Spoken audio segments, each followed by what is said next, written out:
यहोशू 18 शेष भाग का बंटवारा।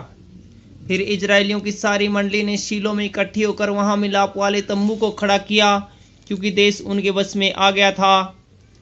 और इजरायलियों में से 7 गोत्रों के लोग अपना अपना भाग बिना पाए रह गए थे। तब यहोशू ने इजरायलियों से कहा, जो देश तुम्हारे पूर्वजों के परमेश्वर यहोवा ने तुम्हें दिया है, उसे अपने अधिकार में कर लेने में तुम कब तक ढिलाई करते रहोगे? अब प्रति गोत्र में से 3 मनुष्य ठहरा लो, और उन्हें इसलिए भेजूंगा कि वे चलकर देश में घूमे फिरे और अपने अपने गोत्र के भाग के प्रयोजन के अनुसार उनका हाल लिख कर मेरे पास लौट आएं। और वे देश के 7 भाग लिखें, यहूदी तो दक्षिण की ओर अपने भाग में, और यूसुफ के घराने के लोग उत्तर की ओर अपने भाग में रहें। और तुम देश के 7 भाग लिखकर मेरे पास ले आओ, और यहाँ तुम्हारे लिए अपने परमेश्वर यहोवा के सामने चिट्ठी डालूंगा। और लेवियों का तुम्हारे मध्य कोई भाग न होगा, क्योंकि यहोवा का दिया हुआ याजक पद ही उनका भाग है। और गाद, रूबेन और मनसे के आधे गोत्र के लोग यरदन के पूर्व की ओर यहोवा के दास मूसा का दिया हुआ अपना अपना भाग पा चुके हैं। तब वे पुरुष उठकर चल दिए, और जो उस देश का हाल लिखने को चले, उन्हें यहोशू ने यह आज्ञा दी, जाकर देश में घूमो फिरो और उनका हाल लिखकर मेरे पास लौट आओ, और मैं यहाँ शीलो में यहोवा के सामने तुम्हारे लिए चिट्ठी डालूंगा। तब वे पुरुष चल दिए और उस देश में घूमे, और उसके नगरों के 7 भाग करके उसका हाल पुस्तक में लिखकर शीलो की छावनी में यहोशू के पास आए।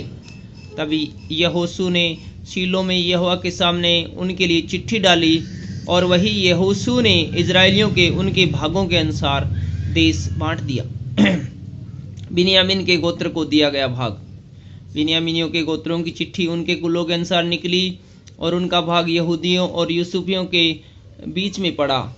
और उनकी उत्तरी सीमा यरदन से आरंभ हुई, और यरूहो की उत्तरी ओर से बढ़ते हुए पश्चिम की ओर पहाड़ी देश में होकर बितावेन के जंगल में निकली।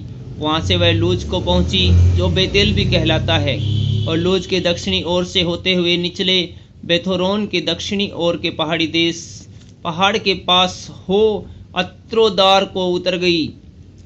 फिर पश्चिमी सीमा मुड़ के मेथोरोन के सामने और उसके दक्षिण की ओर के पहाड़ से होते हुए किर्यतबाल नामक यहूदियों के एक नगर पर निकली, जो किर्त्यारीम भी कहलाता है।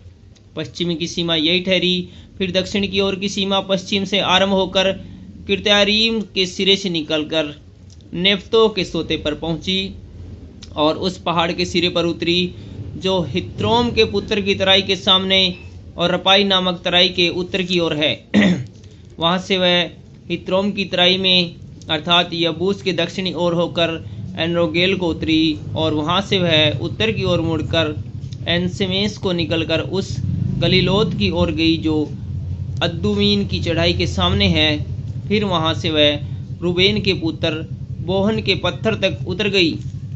वहाँ से वह उत्तर की ओर जाकर अराबा के सामने के पहाड़ की ओर से होते हुए अराबा को उतरी। वहाँ से वह सीमा बोथगल्ला के उत्तरी ओर से जाकर खारे ताल के उत्तर की ओर से कोल में यरदन के मुहाने पर निकली। दक्षिण की सीमा यही ठहरी, और पूर्व की ओर की सीमा यरदन की ठहरी। बिन्यामीनों का भाग चारों ओर की सीमाओं सहित उनके कुलों के अनुसार यही ठहरा। बिन्यामीनों के गोत्र को उनके कुलों के अनुसार ये नगर मिले, अर्थात यरीहो, बेथोगला, एमेक्सिस, बेतराबा, शमारेम, बेतेल, अब्बीम, पारा, ओपरा, कपरमोनी, ओपरनी और गेबा। ये 12 नगर और इनके गांव मिले।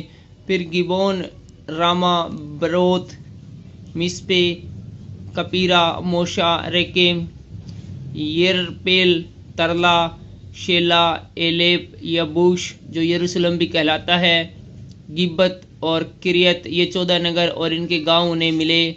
बिन्यामीनों का भाग उनके कुलों के अनुसार यही ठहरा। Thank you.